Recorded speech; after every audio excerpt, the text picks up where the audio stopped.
Vous le savez si vous suivez la chaîne depuis un petit bout de temps, mais je suis loin d'être friand de séries. Il y en a bien quelques-unes que j'ai appréciées, comme tout le monde je suppose, mais sur l'extrême majorité des séries Netflix à la mode, par exemple, seule une infime poignée ne m'est pas passée complètement au-dessus de la tête. Mais voilà, depuis quelques années, vous êtes nombreux à me demander de me pencher sur l'une d'entre elles qui semble à la fois vous passionner et correspondre à la ligne éditoriale de la chaîne. Qu'à cela ne tienne, si je ne me prononcerai pas sur la qualité de la série en elle-même, il est indiscutable que certaines créatures de Stranger Things auraient tout à fait leur place dans mon bestiaire. Et comment ne pas commencer par le premier antagoniste de la série, celui qui aura fait trembler les spectateurs durant la saison 1 ? Mais les aura surtout fascinés et conquis de par sa nature, son apparence ou encore sa sauvagerie bestiale. Puis, à l'heure où la majeure partie de la saison 4 est déjà sortie, rien de tel qu'un petit peu de nostalgie en revenant au début du phénomène populaire qu'est devenu Stranger Things. Qu'en dites-vous ? Bref, trêve de bavardage, et bonsoir amis de l'horreur, et bienvenue dans ce nouveau bestiaire de l'horreur consacré au célèbre Démogorgon.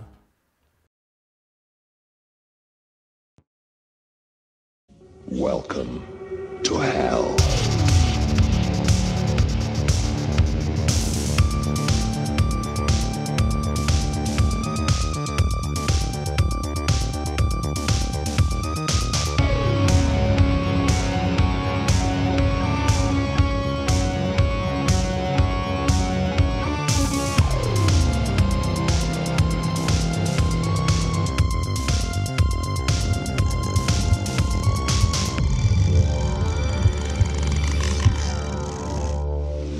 So you are afraid of something after all, huh?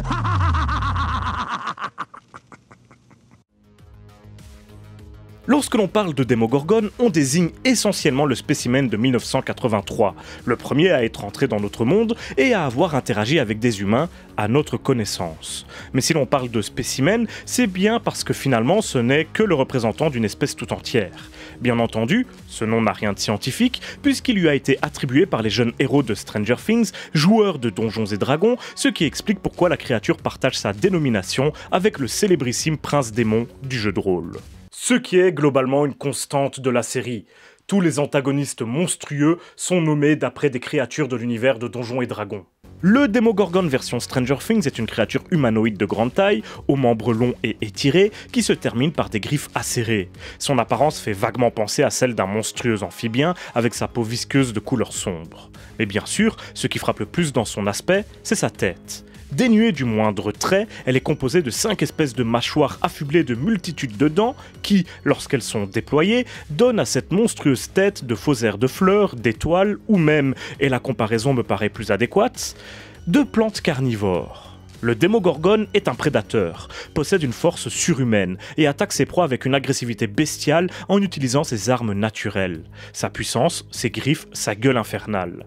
En tant que premier antagoniste surnaturel de la série, il a un statut assez particulier et son physique cauchemardesque en fait une créature appréciée des fans, prêts à l'acquérir sous des formes parfois inattendues, comme des figurines pop, des statuettes ou même des peluches.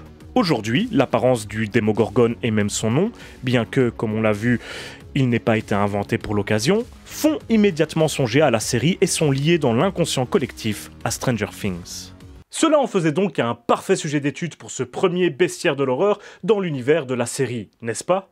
Et croyez-moi, il va tenir toutes ses promesses. Mais avant d'aller plus loin, petite pub bien stylée, puisque cette vidéo est sponsorisée par Shadows, la célèbre plateforme de streaming française. Bon, vous commencez à les connaître normalement si vous êtes spectateur régulier de la chaîne, mais Shadows, c'est un petit peu le Netflix français du cinéma de genre, en mieux, bien sûr. Un catalogue hétéroclite, composé à la fois de classiques de l'horreur et de petites gemmes méconnues, de films vieux de plusieurs décennies comme des dernières nouveautés, un site ergonomique, intuitif, et même à un prix des plus abordables avec ce tout petit 4,99€ par mois sans engagement. C'est l'endroit rêvé pour tous les fans de genre. Sachant qu'en plus, il y a très souvent de nouveaux ajouts à ce catalogue avec de nombreuses exclus parmi eux. Vous ne risquez donc pas de vous ennuyer. Par exemple, le 24 juin, vendredi prochain, c'est The Righteous qui fête son arrivée au sein de la programmation Shadows. The Righteous, premier film écrit et réalisé par le comédien Mark O'Brien, que vous avez pu voir dans Wedding Nightmare par exemple, mérite toute votre attention. Loin des bouses spectaculaires à la Blumhouse, nous avons un thriller dramatique à la tension palpable, à la mise en scène maîtrisée et une identité propre, qui vous fera craindre la colère de Dieu, que vous soyez croyant ou non. Le genre de pépite qu'on ne peut découvrir que sur Shadows. D'ailleurs, à tous ceux qui me posent régulièrement la question « Mais où est-ce que tu visionnes donc tous ces films bizarres, introuvables ?»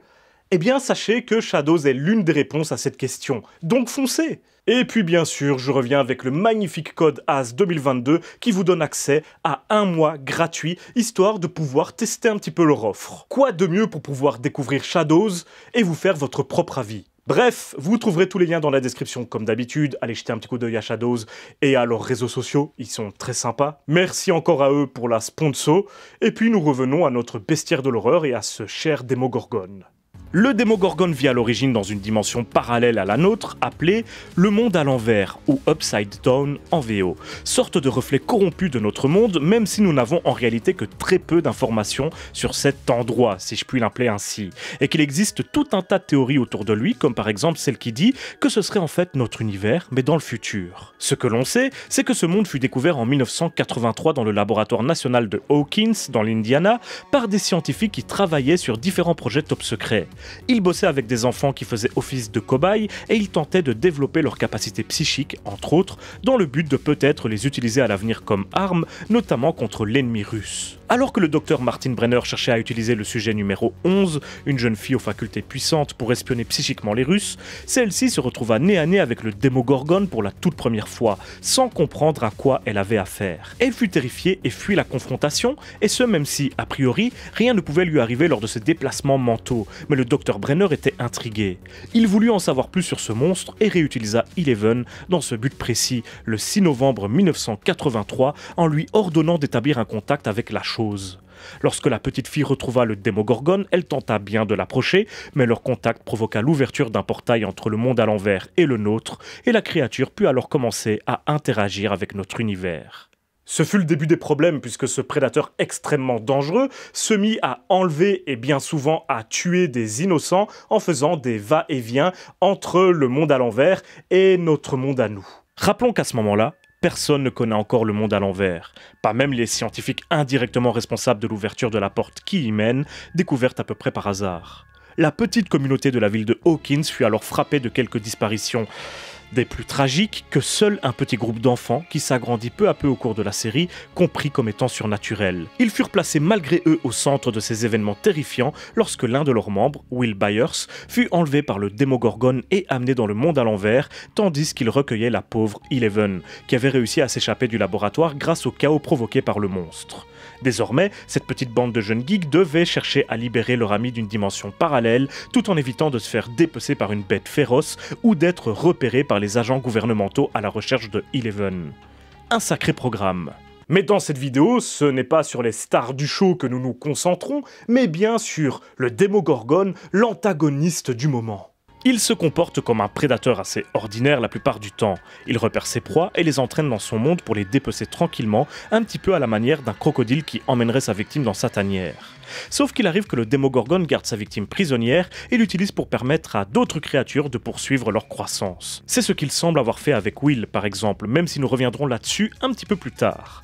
La capacité la plus remarquable du Démogorgon est bien sûr de pouvoir passer d'une dimension à une autre en créant des portails dimensionnels ou ce qu'on pourrait appeler des blessures dans la réalité et de pouvoir repérer ses cibles en sentant l'odeur du sang, un petit peu comme un requin, ou en les entendant, même d'un monde à un autre, ce qui laisse supposer que ses sens sont particulièrement développés. Selon un professeur de sciences du collège de Hawkins, si les humains n'ont pas encore développé cette capacité, c'est parce que la quantité d'énergie qui serait nécessaire à ce genre de déplacement serait juste incommensurable et l'être humain ne serait même pas capable d'en produire autant, selon lui. Nous pouvons donc en conclure que le Démogorgon, pour sa part, serait capable non seulement de manier, mais également de potentiellement produire une telle quantité d'énergie pour pouvoir le faire à volonté. D'ailleurs, à chaque fois qu'il est dans les parages ou en route pour notre monde, cela a un impact sur l'électricité environnante, provoquant par exemple des clignotements intempestifs des lumières ou des pannes, ce qui a peut-être un rapport avec cette fameuse quantité d'énergie. On peut également entendre ses rugissements ou grognements lorsqu'il est à proximité, permettant d'anticiper sa présence. En plus de tout cela, et même s'il ne s'en sert pas énormément, il semble posséder des pouvoirs télékinétiques similaires à ceux de Eleven, puisqu'il est capable de déverrouiller une porte à distance ou d'emporter le corps d'un cerf par la force de sa pensée, par exemple. Malgré ce don, il préférera utiliser la force physique dans la plupart des cas, et heureusement pour ses adversaires, car il était déjà suffisamment difficile à vaincre comme ça. Bah oui, non seulement il est très fort, mais il est également extrêmement résistant, notamment aux armes à feu humaines, et semble posséder une capacité de régénération surhumaine, capable de par exemple presque totalement guérir de brûlures mortelles. Malheureusement pour lui, cela ne sera pas suffisant pour résister à la colère de Eleven, qui le réduira en miettes avec ses pouvoirs psychiques. Après, malgré toutes les comparaisons qu'on peut faire entre le Démogorgon et nos prédateurs terrestres, il me semble évident que cette créature tient autant de la plante que de n'importe quel animal. Déjà, son apparence fait forcément penser à celle d'une fleur, comme on l'a vu précédemment. Mais en plus, le Démogorgon semble avoir quelques accointances, c'est pas facile à dire, avec des espèces végétales, comme celles avec lesquelles il emprisonne le jeune Will. Le monde à l'envers a l'air, de façon plus générale, complètement envahi par des espèces de plantes malfaisantes, et on a l'impression que des germes, des spores, ou ce que vous voulez, flottent constamment dans l'air. On peut donc éventuellement considérer que toutes ces créatures, qui paraissent liées entre elles et participer chacune au développement des autres à leur niveau, sont des espèces de parasites ou de champignons. Le Démogorgon serait en fait un champignon plus puissant que les autres, une sorte de soldat. Gardez ça en tête pour la suite, car nous allons potentiellement développer cette idée un petit peu plus loin. Ici, le Démogorgon de 1983 était en quelque sorte un final boss. Il était seul et on pensait donc que c'était une créature solitaire, voire unique. Mais en réalité, lors de la saison 2, nous avons bien compris que ce n'était pas le cas du tout, et que ce n'était qu'un individu isolé. Il y a potentiellement d'innombrables Démogorgones dans le monde à l'envers. Lorsqu'une meute de Démogorgones vous court après, mieux vaut être Usain Bolt, demandez donc à ce bon vieux Bob. Mais là, vous devez probablement froncer les sourcils, puisque ces créatures ne semblent pas être des Démogorgones. En réalité, il s'agit d'un stade de croissance précédent, celui que nous appelons le Démogorgone, et cette espèce en possède plusieurs. Le premier est celui de la larve, qui ressemble grosso modo à une belle grosse limace dégueulasse. Le Démogorgone semble pouvoir pondre à l'intérieur d'êtres vivants ou même de cadavres, comme paraissent en témoigner les larves sorties de la bouche de Will ou de la carcasse de la pauvre Barbara. Et tout ça ne fait que confirmer le statut de parasite de ces infâmes bestioles. Par la suite, la créature atteint le stade de tétard, si j'ose dire, une forme plus ou moins inoffensive, toujours très petite, très sensible à la chaleur et que l'on peut aisément amadouer avec de la nourriture. Son troisième stade, appelé en VO le Frogogorgone ou encore la Grenouille Gorgone, même si ça ne sonne pas très bien. Sous cette forme, sa couleur passe du jaune au vert, elle grossit, chope des dents pointues et des jambes. Mais c'est son apparence d'après qui commence à faire peur, avec le quatrième stade, appelé Catogorgone ou Chat-Gorgone, à cause de sa taille semblable à celle de nos félins domestiques. C'est ici qu'apparaît la fameuse gueule en forme de fleur, que la créature devient carnivore et qu'elle se met à mieux supporter la chaleur. Et tout cela empire sous sa forme suivante, celle du Démodog ou chien-démon si vous préférez. Ici, il a la taille d'un gros clébard et est suffisamment fort physiquement pour battre un être humain, et assez résistant pour tanker quelques coups de feu. Même s'il n'est pas aussi dangereux que sa forme ultime, le Démodog est déjà une menace importante pour quiconque croise son chemin, surtout quand il se balade en meute. Nous avons toutes ces informations grâce à notre groupe de héros, et notamment grâce à Dustin, qui en a plus ou moins recueilli un durant la saison 2, qu'il a nommé Dart, et qui a pu en quelque sorte observer son évolution. D'ailleurs, on sait que ces créatures sont capables d'éprouver de l'affection ou un sentiment similaire, même pour un être humain, puisque Dustin utilisera le lien qui les unit pour permettre à ses amis de s'enfuir, et Dart, qui était tout d'abord agressif, ne les pourchassera même pas. Et là où c'est réellement incroyable, c'est que pour qu'un tel exploit se produise, il faut que Dart ignore son vrai maître, le flagelleur mental. Et là, accrochez-vous. On ne le savait pas lors des événements de la saison 1, mais le boss final du monde à l'envers, c'est bien le flagelleur mental, ou Mind Flayer en VO, un surnom qu'il doit également à Donjons et Dragons. Alors, on ne va pas rentrer dans les détails puisqu'il aura certainement son propre épisode du bestiaire dans un futur proche, mais c'est lui le maître de cette autre dimension, qui agit un petit peu comme la reine d'une ruche en quelque sorte. Les esprits des autres créatures du monde à l'envers paraissent reliés aux siens, et si un d'entre eux souffre, tous les autres ressentent au moins une partie de cette souffrance. Ils sont connectés les uns aux autres, et le Mind Flayer est celui qui donne les ordres et qui contrôle la masse.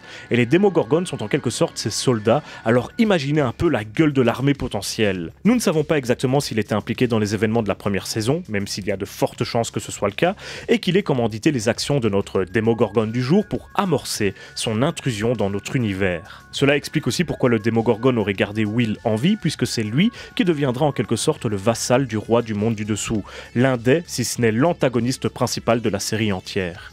Le Démogorgone, aussi terrifiant et terrible fut-il, n'était en quelque sorte qu'un éclaireur, qui annonçait la venue d'un adversaire encore plus redoutable. Pourtant, encore aujourd'hui, le Démogorgone garde une certaine aura, est très apprécié des fans de la série et n'est pas du tout vu comme un larbin, un mignon ou un stormtrooper, mais vraiment comme un personnage à part entière. Il fut un pari gagnant pour la série, parce qu'encore aujourd'hui, comme on le disait en début de vidéo, il est toujours une espèce d'emblème de Stranger Things, a énormément participé à la popularité de ce show. Pour toutes ces raisons, le Démogorgone est devenu réel. Alors, si vous entendez des drôles de grognements dans votre salon ou que les murs de chez vous bougent étrangement, fuyez très vite. Vous êtes peut-être pourchassé par un Démogorgone qui vous observe depuis une autre dimension, celle des enfants et de leur imagination débordante qui explique les problèmes des adultes à leur façon. Ou le monde à l'envers, où vivent des monstres terrifiants. À vous de voir. Et voilà, c'est déjà la fin de cet épisode du Bestiaire de l'horreur, j'espère que vous l'aurez apprécié. Encore une fois, un grand merci à Shadows, et n'oubliez pas d'aller jeter un petit coup d'œil à leur catalogue, et d'utiliser le code AS2022 pour bénéficier d'un mois gratuit. Dans tous les cas, on se retrouve très bientôt pour une prochaine vidéo, et d'ici là, surtout n'oubliez pas, si vous avez peur, c'est que vous êtes toujours en vie.